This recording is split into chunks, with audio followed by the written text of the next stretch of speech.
চলো আজকে তোমাদের দেখাই আমাদের বাড়ির পাশে রাস্তার পাশে এত ফুল গাছ হয়েছে।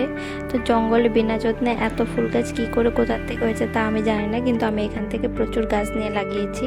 এইটা প্রচুর গাঁদা হয়ে আছে, এখানে দেখো পুরোটাই হচ্ছে লাল গাঁদা। আর এই ডগাটা দেখেই বোঝা যাচ্ছে এটা লাল রঙের, ওই জন্য লাল গাঁদার ডগাটা লাল রঙেরই হয়।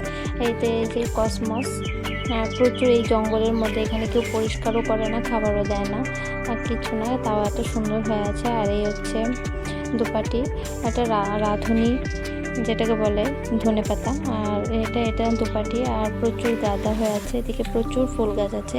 আমি আমার বাগানে এখান থেকে কিছু চারা নিয়ে লাগিয়েছি। আবারও এই দিকটায় দেখো এত জঙ্গলে কি করে কোথা থেকে হয়েছে তা আমি জানি না, তো ভালোই হয়েছে।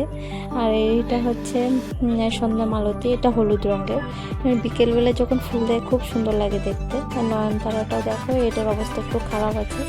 এদিকে আবার চন্দ্রমল্লিকাও আছে, এটা সিজনেই ফুল দেবে, তবে আমি দেখেছি ফুলটা খুব সুন্দর, আমি এখান থেকেই নিয়েছিলাম। আর